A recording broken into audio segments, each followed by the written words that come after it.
Good afternoon guys. Yon yung pinagpalit ko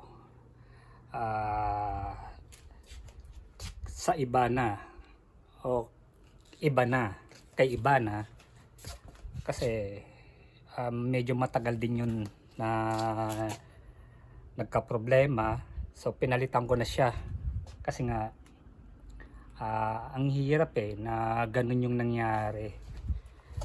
Tagal naming pinagsamahan tapos nasira na lang basta, kaya pinalitan ko na lang din kaagad siya para hindi naman masakit sa akin masyado sa yung nangyari.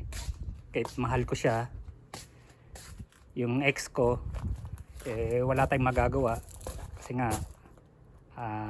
ganun talaga hantong sa hindi maganda problema sa kanya.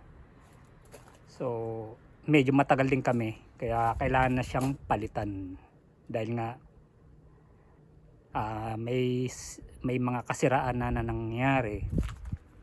So yun, pinalitan ko na kaagad siya, pero hindi naman kaagad, inabot din ng ilang bago ko na palitan mga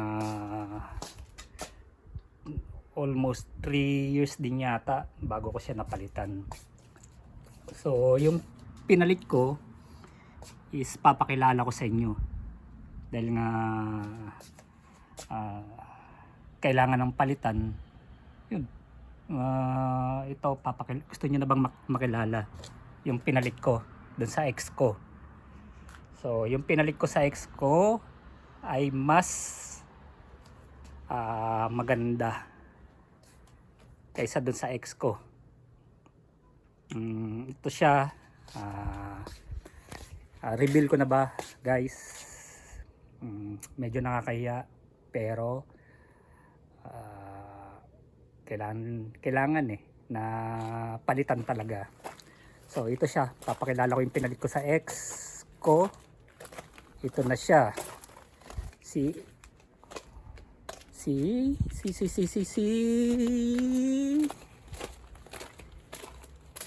OD. Yan, si OD. Ito siya, Aubrey. Yan. Ito na yung pinalit ko sa ex ko, yung Toyota Mark X ang pangalan niya Toyota Mark X.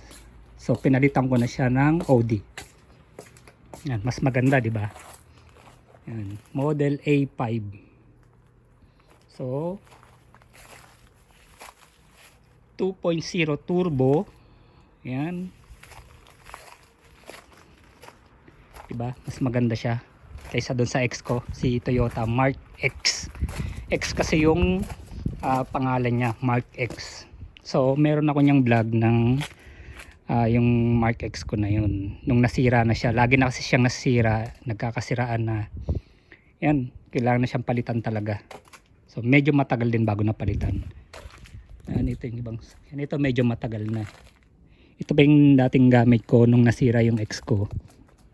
Ito medyo sira na rin. Yan. Tapos ito, yan, ito medyo bago doon sa girlfriend ng panganay ko. Yan, Nissan hybrid. Ito yung luma na, tagal na rin siya. Yun, naging kasama ko pa siya nung nasira yung ex ko. Siya yung sinakyan ko para papunta dun sa casa hanggang ngayon. Pero marami na rin siyang tama. Ayan. So ito, tour ko kayo sa loob ng bagong car. Ito siya, S-Line. So ilang inches siya? 18 inches yung tire niya. Ayan. Tour ko kayo sa loob. Medyo makalat lang, pero yan, OD. Yan, turbo. Turbo siya, medyo makalat. Ito, tawag ba dito? Child seat? Child car. Yan. Yung ilaw niya is parang pang cockpit sa aeroplano. So mas maganda sa gabi. Yan, black interior. Yan, patayin na natin. Yan. Bakas pa yung isa. Ito siya. Diba? Yan. Yung loob. Yung turbo niya, ang bilis niya is 280 yung speed niya. Yan. Yung sa likod naman, ito yung sa likod. Medyo makalat. Yan. Ito. Yan na sobrang kalat. Yan. So ito yung pinagpalit ko sa ex ko. Si OD. Ganyan siya. Hindi naman sobrang mahal. Yan. Tamang tama lang yung presyo. Yan. So ito. Ayan, yan. Ito yung house. Yan. Yung swimming pool namin guys. Yan. Swimming pool. Yan. Ito. Hindi na natapos. Yan. Kapitbahay. Dumami na. Ito may gagawin na namang bago. Yan.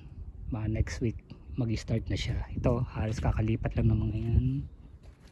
So yun guys, update ko ulit kayo. Sunod alis muna ako. Like and subscribe nyo na lang ulit. So panoorin yung Guess My Ex. Lumang video na yun. Nandun yung about sa ex ko kay Toyota Mark X. So panoorin nyo na lang. Hanapin nyo lang dun guys. Or pwede ko namang hindi na mahirap. Para hindi na ako mag-edit. Yun na lang. So hanapin nyo lang Guess My Ex do sa last vlog ko para alam nyo kung ano nangyari doon. So subscribe. Thank you.